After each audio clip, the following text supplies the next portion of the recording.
మీకు ఈ MTech end exams రాయనివ్వరు. ఎందుకంటే సో చాలామంది వచ్చేసరికి ఏంటంటే సాఫ్ట్వేర్ జాబ్ కొట్టిన వాళ్ళు సాఫ్ట్వేర్ సైడ్ వెళ్తున్నారు. హార్డ్వేర్ జాబ్ చేసేవాళ్ళు హార్డ్వేర్ సైడ్ వెళ్తున్నారు. పార్ట్ టైం జాబులు చేసుకునేవాళ్ళు పార్ట్ టైం జాబులు చేసుకున్నారు ఇంట్లో పరిస్థితుల ప్రభావం వల్ల.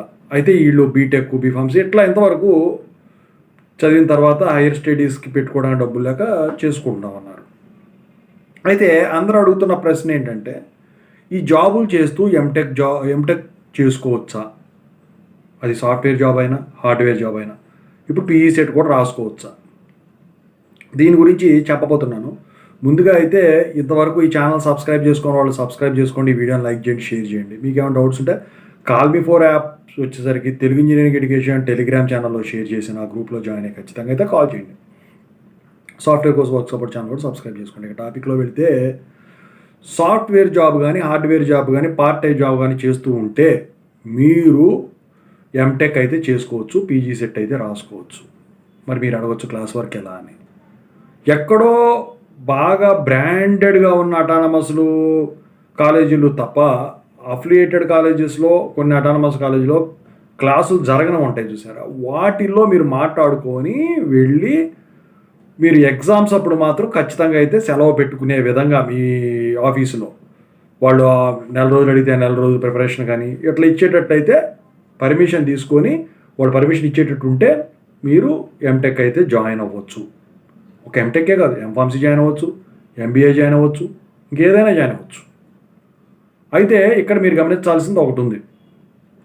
ఫేషియల్ రికగ్నైజేషన్ అటెండెన్స్ కానివ్వండి, బయోమెట్రిక్ అటెండెన్స్ కానివ్వండి, కంపల్సరీ చేశారంటే మాత్రం మీకు ఈ ఎంటెక్ ఎండ్ ఎగ్జామ్స్ రాయనివ్వరు. ఎందుకంటే అటెండెన్స్ షార్టేజ్ అనేది ఉంటుంది. రీఎంబర్స్మెంట్ కూడా వర్తించదు ఒకవేళ ఆ రూల్ కనుక దీనికి లింకప్ చేస్తే ఫీజు రీఎంబర్స్మెంట్కి. మరి జాబ్కి ఏమైనా ఎసరు ఉంటుందంటే జాబ్కి ఏం ఎసరు ఉండదు.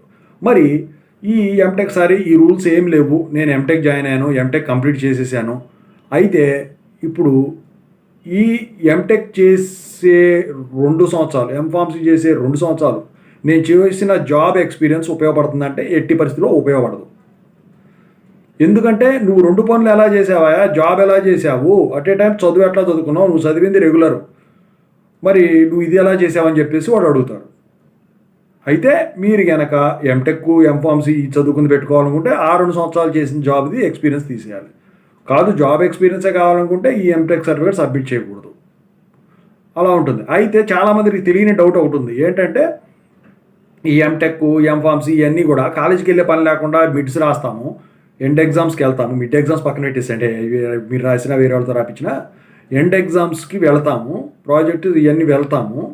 అయితే ఇది డిస్టెన్స్ ఎడ్యుకేషన్ కింద వస్తుందా, రెగ్యులర్ ఎడ్యుకేషన్ కింద వస్తుందా? మీరు బీటెక్లో ఏదైతే చదివారో ఆ ఎడ్యుకేషన్ కింద ఇది ఉంటుంది. డిస్టెన్స్ వేరు. మళ్ళీ డిస్టెన్స్ వచ్చేసరికి ఈ ఎంటెక్కి ప్రతి సమ్మర్లో పడుతుంది అనమాట. SSS అంటారు దాన్ని. యూనివర్సిటీలో మాత్రమే ఉంటుంది అది SSS. ఓకేనా?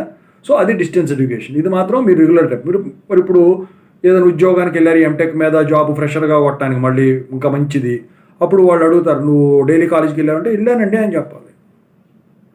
ఇది రెగ్యులర్ స్టడీ అని అంటే రెగ్యులర్ స్టడీ అని చెప్పాలి. అంతేగాని డిస్టెన్స్లో చదువుకున్నా కాలేజీకి వెళ్ళలేదు ఎగ్జామ్స్ మాత్రమే రాసా అని చెప్తే ఎలా రాసావా, నువ్వు ప్రిపరేషన్ లేకుండా చదువుకుండా జాబ్ చేసుకుంటూ ఇంత పని ఒత్తిళ్ళు అని చెప్పేసి జాబ్ ఇవ్వరు. ఆ సర్టిఫికేట్ వాల్యూ ఉండదు.